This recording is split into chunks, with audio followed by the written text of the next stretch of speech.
দর্শক, আজকে একটা অন্যরকম বিষয় আপনাদের সামনে তুলে ধরব।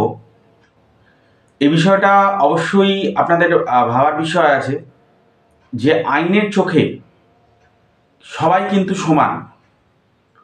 বিষয়টা আমি কেন বলছি, কারণ দেখবেন দুটো বিষয় কিছুদিনের মধ্যে ঘটে গেছে।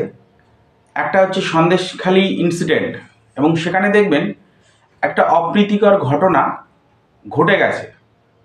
সেই ঘটনাটি হয়তো শেখ শাহজাহান ঘটাতে চাননি বা ঘটিয়েছেন ইচ্ছা করে, যে কোনো একটা বিষয় হয়েছে।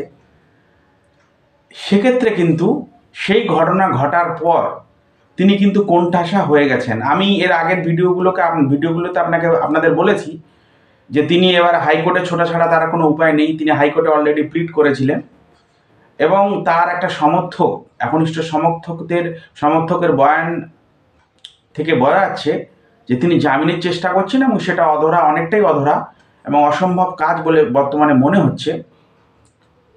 সেক্ষেত্রে তিনি যেমন পুলিশের সাথে একটা ঝামেলায় জড়িয়ে যাওয়া বা আইন শৃঙ্খলার সাথে একটা ঝামেলায় জড়িয়ে যাওয়ার পর তিনি একেবারে কোণঠাসা হয়ে গেছেন, নিরুদ্দেশ হয়ে গেছেন, ঠিক একইভাবে কয়েকদিন আগে দেখবেন, এই গতকাল কি পরশু হবে,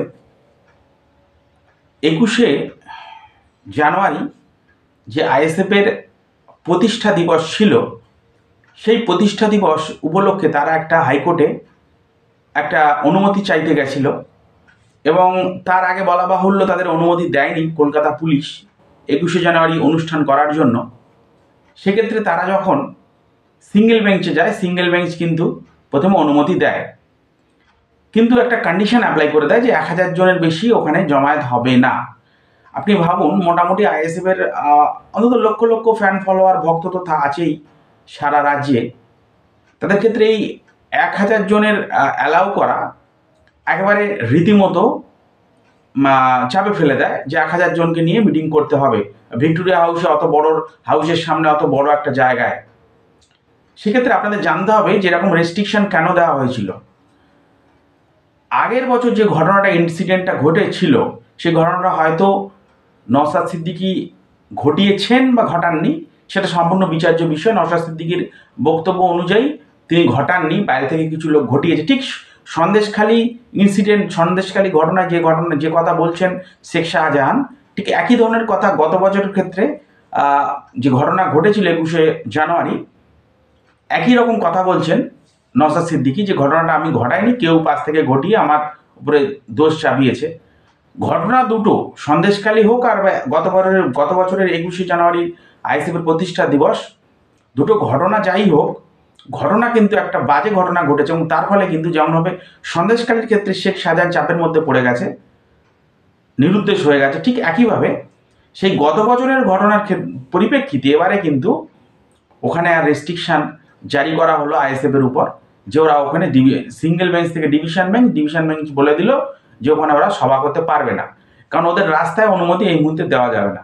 কারণ গত বছরে যে ঘটনাটা ঘটিয়েছে সেটা কিন্তু অনভিপ্রেত, এবং সেই ঘটনা যেহেতু ঘটিয়েছে তাই তাদের রীতিমতো বিশ্বাস করতে পারেনি কোর্ট, এবং রীতিমতো চাপের মধ্যে ফেলে দিয়েছে নওশাদ সিদ্দিকীর টিমকে, এবং তাদেরকে নেতাজি ইন্ডোর স্টেডিয়ামের মধ্যে সীমাবদ্ধ করে দেওয়া হয়েছে। বলা হয়েছে তারা নেতাজি ইন্ডোর স্টেডিয়ামে অনুষ্ঠান করুক। তার মানে কি বোঝা গেল যে গত বছর যে ঘটনাটা ঘটেছে সেই ঘটনার পরিপ্রেক্ষিতে কিন্তু এই অর্ডারটা কোর্ট শিবজ্ঞানামের ডিভিশন বেঞ্চ, প্রধান বিচারপতির ডিভিশন বেঞ্চ কিন্তু আইএসএফদের রীতিমতো কোণঠাসা করে দিয়েছে, এবং তাদেরকে রেস্ট্রিকশন জারি করে দিয়েছে। এবং 21শে জানুয়ারি তাদের যে প্রতিষ্ঠা দিবস, সেটা রীতিমতো বানচাল হয়ে যাওয়ার একটা উপক্রম। তারা যদিও ব্লকে ব্লকে কর্মসূচি পালন করবে আগামীকাল, কিন্তু তবুও তাদের কিন্তু রেস্ট্রিকশন ইম্পোজ করে দেওয়া হয়েছে। তার মানে আমি ভিডিওয়ে একটা জিনিস বলতে চাইলাম আজকে, যে ঘটনা যদি কিছু ঘটে যায়, তার সেই ঘটনাটা যদি আপনি নাও ঘটান, বা কেউ যদি নাও ঘটায়, যদি তার সামনে বা তার এলাকায় ঘটনাটা ঘটে, তার দায় কিন্তু তার উপরে চেপে যায়। যেমনভাবে সন্দেশখালীর ক্ষেত্রে শেখ শাহজাহানের হয়েছে ক্ষেত্রে, আর এবার 21শে জানুয়ারি পালনের ক্ষেত্রেও কিন্তু সেই জিনিসটা দেখা গেল, এবং ঘটনা একটা ঘটে গেছে, সেটা যেই ঘটাক কিন্তু তার ফল কিন্তু ভোগ করতে হলো আইএসএফকে হোক বা সন্দেশখালী শেখ শাহজাহানকে হোক। যাই হোক, ভালো থাকবেন, সুস্থ থাকবেন। আমাদের ছোট ছোট উপস্থাপনা আপনাদের ভালো লাগলে শেয়ার করবেন। আমাদের এই চ্যানেল ব্যবসায়িক ভিত্তিতে নয়, সম্পূর্ণভাবে কিছু মতামত আপনাদের সামনে তুলে ধরার জন্য চ্যানেলটা তৈরি হয়েছে, এবং কিছু বিষয়, খুব সূক্ষ্ম বিষয় সামনে আনার জন্য এই চ্যানেলটা তৈরি হয়েছে। যেমন আজকে আমি কম্পেয়ার করলাম যে কীভাবে শেখ শাহজাহান কোণঠাসা হয়ে গেছে, ঠিক একইভাবে এবার 21শে জানুয়ারি পালনের ক্ষেত্রেও পুরনো দিনের ইতিহাস বা নজির যেহেতু খারাপ ছিল, ঘটনা যেই ঘটাক তার পরিপ্রেক্ষিতে কিন্তু আইএসএফ এবারে অনুমতি পেল না বললেই চলে। তাদের যে ইনডোরে প্রোগ্রাম করতে বলা হয়েছে সেটা কিন্তু এক ধরনের জাস্ট একটা সান্ত্বনা পুরস্কার বলা যেতে পারে। তাদের অনুষ্ঠান, যে মেন অনুষ্ঠান কর্মসূচি, সেটাকে কিন্তু রীতিমতো বাতিল ঘোষণা করেছে ডিভিশন বেঞ্চ। ভালো থাকবেন।